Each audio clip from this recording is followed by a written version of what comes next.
Good evening. This is the Ogden City Redevelopment Agency special meeting for Tuesday, May 28th, 2013.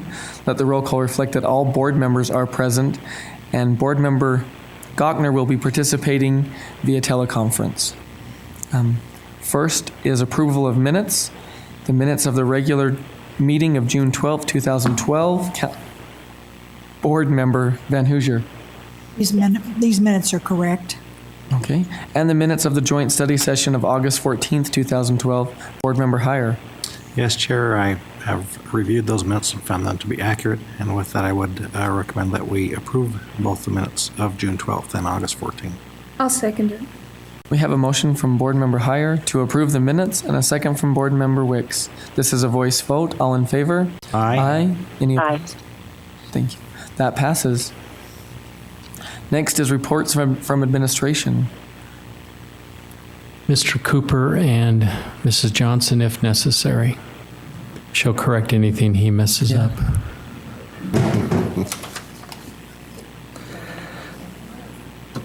Good evening. Thank you for your time again.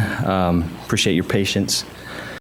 It's with great pleasure that tonight we propose to you Resolution 2013-10, which approves the terms and conditions of the Land Transfer Development Agreement with the Ogden 20th Street investors.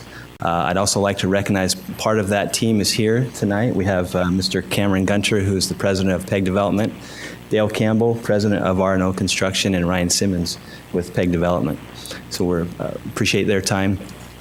This document establishes the agreement between the RDA and the developer for the development of the land that is generally known as the River Project. And I'd like to say, before I go into some detail about the agreement, I'd like to acknowledge the time and effort that's gone into this agreement. Literally, there are thousands of man-hours on both sides of the table, administration, staff, the board staff, the developer and his time. And so we're very excited to be here tonight and to present this to you. Again, it's been a long road, and we're very confident and pleased with the results that we've been able to achieve.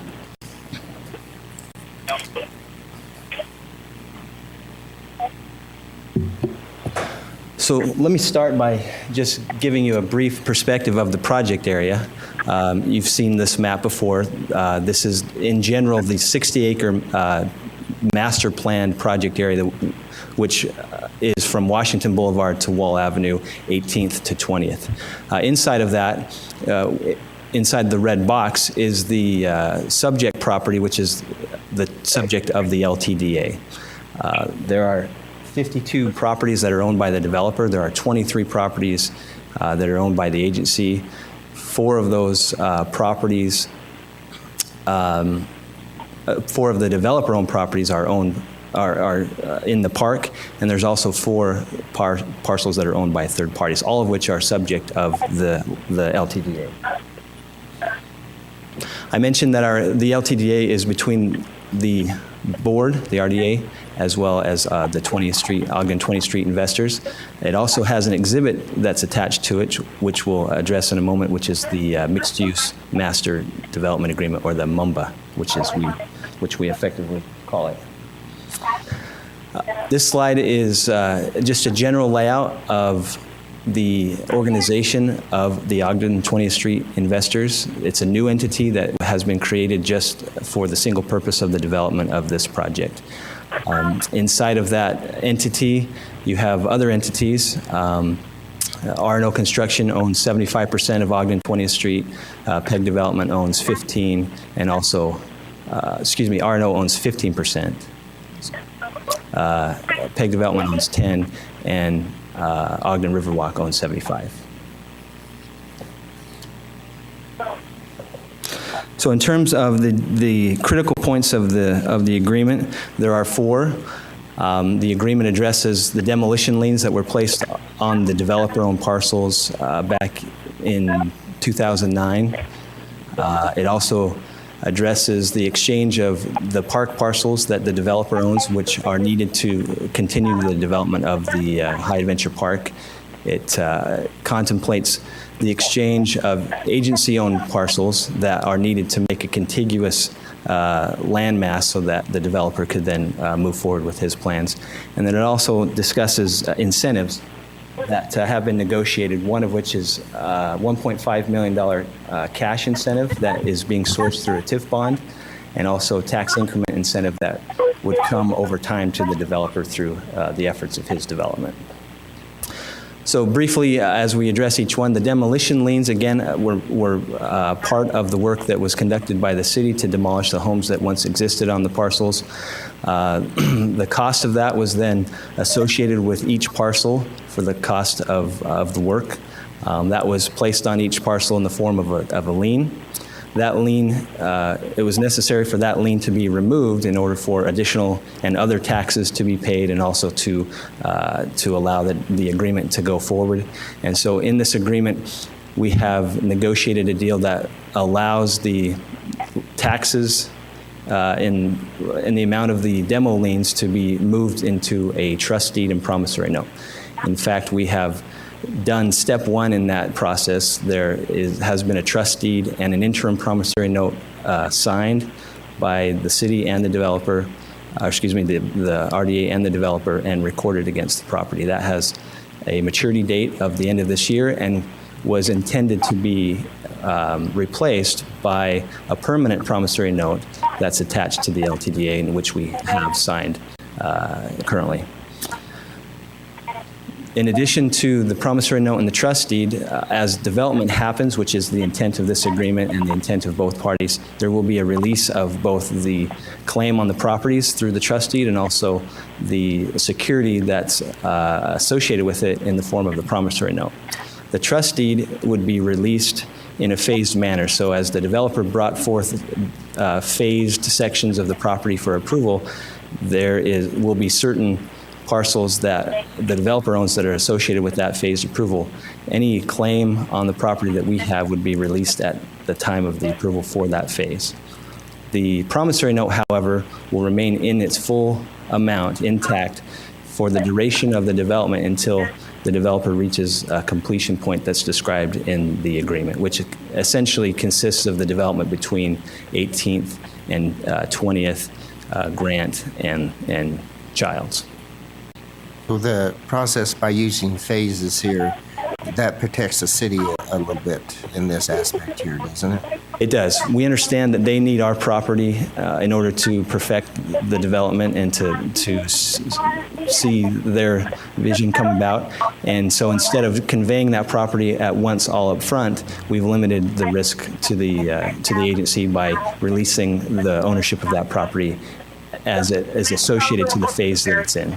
And it's also an encouragement to continue on with the phases in the building process. Correct. Of completing the project there. Right. Mr. Chair, we're getting a lot of feedback on the phone call. I'd suggest that we terminate the call. I've sent some messages trying to find out what the background noise is.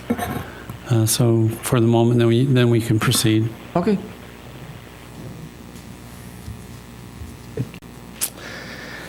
Number two critical point is the exchange of developer park parcels. I mentioned that there are 4 parcels that are located in the geographic area of what we've called the High Adventure Park in the master plan. These 4 parcels are owned by the developer. These parcels are needed to continue the development of the park, and so in the agreement, it's agreed that within 30 days of the effective date of the LTDA, those parcels would be conveyed to the agency. We would then take ownership of them as is and be free to be able to continue the development of the park. And we do have some additional funding in place as we speak to move forward with some of the improvements that we've planned for the park. So that's an exciting element. In addition to the exchange of developer park parcels, again, the agency will need to convey some of its property to the developer as time goes on. Again, this ties back to that trust deed that we mentioned. So again, agency-owned parcels will be conveyed to the developer as part of the approved phase that they are in. And any other parcels that are outside that approved phase that the agency owns will be retained by the agency until such time that a phase is approved. Did you ever get an answer to how many phases are planned in this?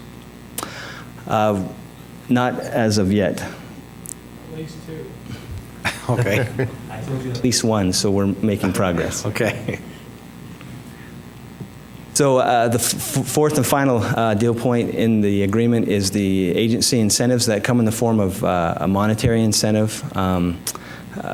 We've contemplated a $1.5 million cash incentive that could come from a TIF bond. We're working out some other sources as well, but the TIF bond is what likely will be the source of that incentive. That incentive is restricted to certain uses, so mortgage reduction on certain parcels, hard assets, road infrastructure, underground piping, those type of things, soil remediation. So there are a few things that 1.5 can be used for, and the other uses are restricted. That money is intended to come as soon as possible, as soon as we can secure the source. Tax increment, however, which is the second monetary incentive, is increment generated over time by the developer's efforts. So anything the developer generates an increment, that would come back to them in the form of a traditional rebate, as we do in other project areas. The MUMDA, or the MUMDA, or the Mixed Use Master Development Agreement, is an exhibit to the LTDA. It's not before you tonight for approval, but it is attached so that you understand how we move forward from the LTDA. The LTDA is meant to define and describe the deal points of the transaction and how this looks moving forward through development. The Mixed Use Master Development Agreement is really the nuts and bolts of what's to be developed, how it's to be developed, and how it would comply to the master plan. So it would be presented to the board for approval, to the council for approval when phase one is submitted by the developer. So it's not before you tonight for approval. And really the master plan is the guiding document. We've previously approved the master plan, and so the developer has every intention to meet the master plan, and the MUMDA is really the tie-in between what they're proposing and what we've previously approved under the master plan design guidelines. And as that process happens, traditional regulatory approvals will be in place. So planning commission, those type of things that are typical to a subdivision and a site plan review process. So once you approve as the council, the MUMDA, then that's really the only time that you will see that document. Everything else will happen under the traditional regulatory process. In the event that there's a deviation from the master plan, then it would come back to the board for review, such as what you've heard tonight in the text amendment by Mr. Montgomery. So that's how the MUMDA will be dealt with. Again, it's an attachment or an exhibit to the agreement tonight.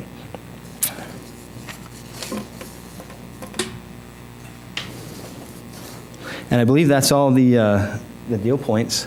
Again, we're very excited. We're very appreciative of the help that we've received from the board staff, and from the administration. This is a milestone achievement in a long road that has taken a lot of time and effort, and as Tom would say, brain cells. So we're very excited, and we recommend that you approve the resolution before you. Any questions? Can you just briefly review our agreement or our commitment as a city? What do we have committed in this project besides time and effort? Well, right now, under the terms and conditions of the agreement, we've committed our 23 parcels over time in a phased release. We've also committed to give $1.5 million in the form of a bond.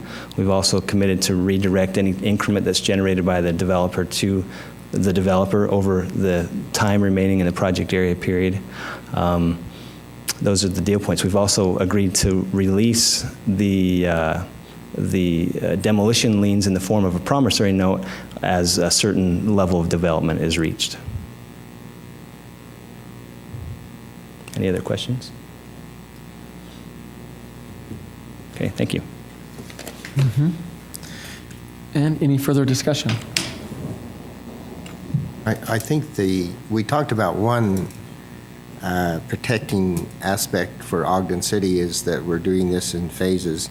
The other aspect is that we have partners that are involved now in the project that have an interest in Ogden, and this project. And I think that solidifies our opportunity in the river project even more today than what it was in the past. So with that, I'll make a proposal that we adopt Resolution 2013-10. I second it.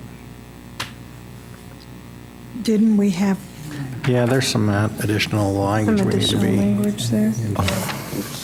Let me, Adopt the 2010.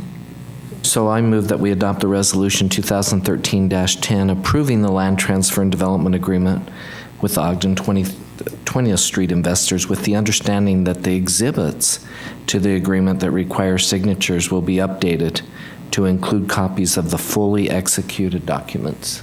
I'll second. We have a motion to adopt proposed resolution 2013-10 from Vice Chair Garner and a second from Board Member Heyer. This is a roll call vote. Board Member Van Hoosier. Aye. Board Member Wicks. Aye. Board Member Heyer. Aye. Board Member Stevens. Aye. Vice Chair Garner. Aye. Chair Blair. Aye, that passes. And next is the authorization of a promissory note for loan from Ogden City. Mr. Cooper again. So excited to come up, but I just couldn't resist. Proposed Resolution 2013-11 is approving a loan of $500,000 from the City Council to the RDA for the purchase of property. Previously, the board approved the land transfer and development agreement. This agreement agrees to facilitate the developer's purchase of third-party parcels. And also previously to this, the City Council approved a resolution recognizing funds from the Municipal Building Authority totaling $1.186275 million to the city and appropriating $500,000 of those funds to the RDA to facilitate the developer's efforts. And so at this time, the administration is requesting that the board authorize a promissory note to secure that loan amount in the amount of $500,000 and to be used for the efforts of Ogden 20th Street investors. And it's anticipated that the loan will be repaid through bond proceeds, a line of credit, or with developer funds. And the maturity date for that is May 27th, 2018. Any Just questions? a clarification for the record, the 500,000 mighty round number, that doesn't necessarily, I mean, the third-party properties, those prices haven't been arrived at yet, really, have they? In total? Some of them have, but there are some uncertainties, and so $500,000. That's why it's just a number that should be able to get that. Is there any chance you're going to be coming back for more? There's always a chance of anything, but at this point, we have a predetermined idea of what those costs are, and so it's unlikely that we would be coming back. Okay, thank you.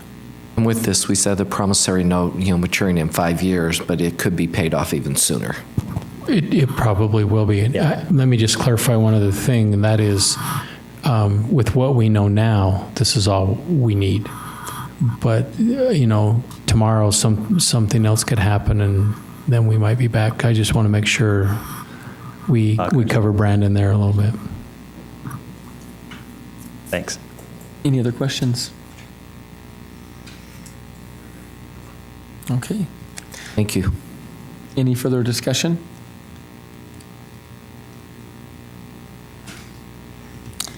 Okay, seeing there's no further discussion, I'll make a motion that we adopt proposed resolution 2013-11.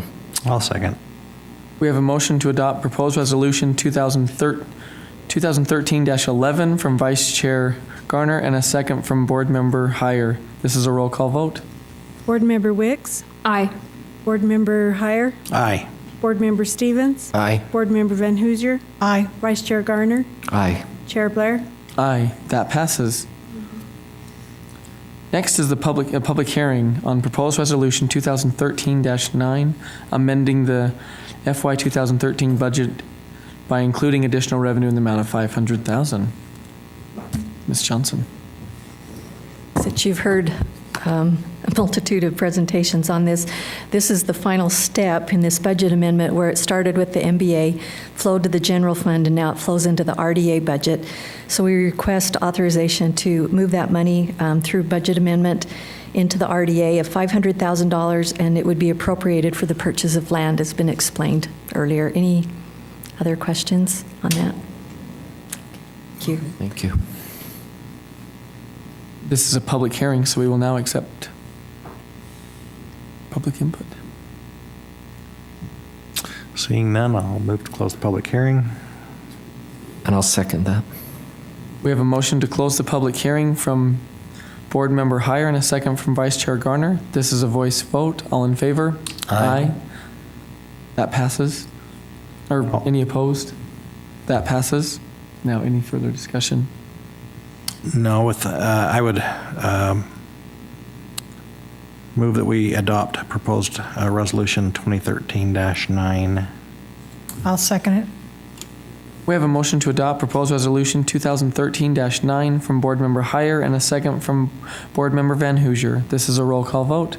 Board Member Heyer, Aye. Board Member Stevens, Aye. Board Member Van Hoosier, Aye. Board Member Wicks, Aye. Vice Chair Garner, Aye. Chair Blair. Aye, that passes.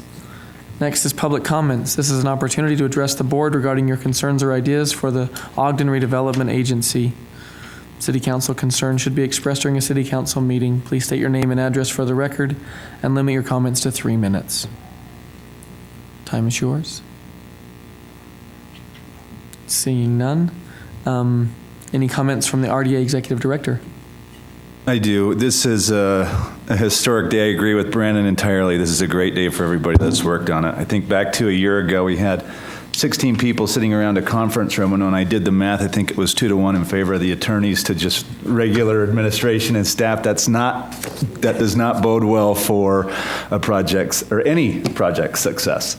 I really want to thank Peg and Arno for what they've brought to this. When I came in, we looked at it. This had churned for 7 years prior and had gone through 5 different economic development directors. And it was a complex, hairy issue that everybody had to really stay committed to. I asked them to not reinvent the history. We couldn't reinvent the history. That's past. I had nothing to do with that. Let's look at where are we today in this wildly different economic world we're working in, and where do we need to go to move forward? And they stayed committed to that, and I really think they've done a phenomenal job with this, and I can't thank you all enough. Brandon, Tom, the entire legal office, the planning department that put so much time and energy into this. And again, I don't think we'd be here without flexibility from all sides, and I really appreciate everybody that stayed committed to this. Brandon had a full afro before this started. You can see what price he's paid for this. It's come at great cost to everybody involved, and we look forward to a real prosperous, amazing project downtown that's going to enliven a part of the area that's been, a part of our community that's been ignored for a long time. And it's a further unique asset for that river that I think is just such a crown jewel in our community, and they're going to do great things and put all of this together. But just a huge thank you for everyone and the amount of cooperation and commitment and personal integrity they brought to this process. It's been amazing to watch. So my regards to everyone. Other RDA staff? Just to say congratulations to everyone as well. Nice job. And board members? Maybe just to echo what was said, but the Councilmember Stevens touched on this, but with Peg and R&O, we truly appreciate your support with us, the collaboration we've had, but more than that, your love for this community. Dale, especially, I know how much you love Ogden, and we appreciate R&O and for their years of service, and we know with this history that you're going to really make things happen for us. So we appreciate being able to work with you. I'd just like to thank all those who have been involved. On May the 18th, we had the Ogden Marathon. Tonight, we saw 2 issues that were probably equal to that marathon, the transit and the river projects, and we are moving forward, and that's the key issue for Ogden, is that we're moving forward and we're looking to the future of this great city. I know Councilwoman Gochner cannot hear us, but the puff of white smoke just went up. Great work for our entire staff. Thank you. Good luck. Yep. Motion to adjourn? I'll make a motion to adjourn. Second. We have a motion to adjourn from Board Member Wicks and a second from Vice Chair Garner. This is a voice vote. All in favor? Aye. That passes. Just as a reminder, there is a redevelopment agency work session held immediately following the redevelopment agency special meeting. The purpose of the work session is to discuss the FY 2014 budget and board business. A municipal building authority work session will be held immediately following the RDA work session. The purpose of the work session is to discuss FY 2014 budget and board business. And a city council work session will be held immediately following those other meetings. The purpose of the work session is to discuss FY 2014 budget, community and economic development, proposed amendments to the airport ordinance, proposed amendments to the sign permit fees, proposed amendments to the building permit fees, and council business.